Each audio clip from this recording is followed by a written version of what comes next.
Hello, everybody. Welcome to Wednesday. The S&P 500 was down almost 3% today. The Federal Reserve did what was expected. They lowered rates by a quarter point. They also came out in a hawkish tone, just talking about cutting back on the number of cuts that they would make. They put out their statement of economic projections. Instead of 3 or 4 cuts next year, they're talking about having 2 cuts next year. And the market received that negatively. I don't, honestly. I see things in a different manner. So I think the bigger threat here is inflation. It's been quite sticky. PCE and core inflation, which is what the Fed looks at, has been between 2.6 and 2.8 now for 6 months. It's trended up just slightly, actually. That's more of a concern to me. If they continue to lower rates, they could reignite, inflation. If you look at the economy, we had 2.8% growth in the third quarter, 3.1 in the second quarter. Right at the moment, they're projecting 3.1 for the fourth quarter. These are good economic numbers.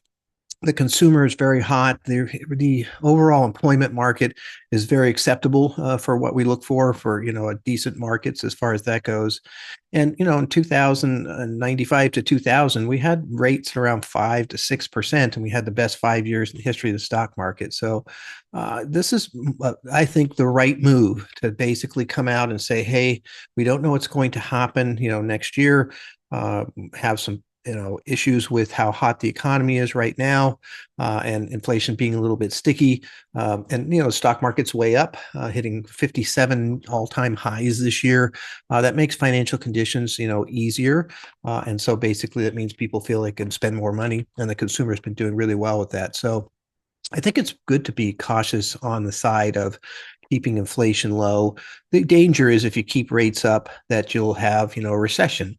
We're really far from a recession at this point in time, and maybe this is a mistake in that regards. At some point in time, we'll find that out in the future, but I doubt it. Actually, I still think that the economy's been hot enough here where they can sit back. The market was already expecting no rate cut in January, but a rate cut in March, and still 3 to 4 rate cuts for the year in 2025. So the difference between 3 to 4 and 2, I don't think is that big of a difference. I think this was sort of an overreaction.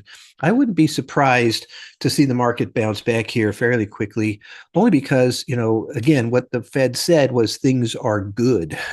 And so I always find it kind of ironic that everybody looks at the, rate cuts as this great thing. And it is, in the sense that, it makes business cheaper to run, especially if you're using debt in any format. It could make housing market, easier to buy houses if mortgages finally come down because of these rate cuts.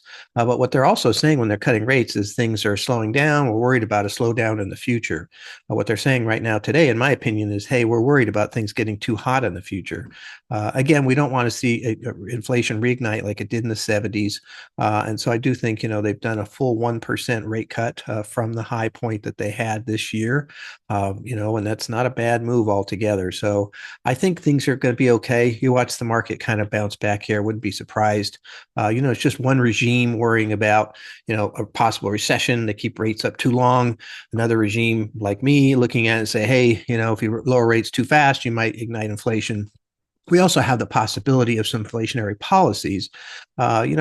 Who knows what they're going to do in the new administration, but if you send out immigrants and you do tariffs, it has the possibility of creating an inflationary environment. Now, don't know that for sure, don't know what they're actually going to do, but I also would like to see the Fed kind of wait for a while here to see how those policies play out. So certainly no rate cut in January, and maybe not even in March, to see what's going to be happening there, just so they can be a little bit cautious here, in my opinion, because things are going fine where it is right now. So anyway, that's what happened today.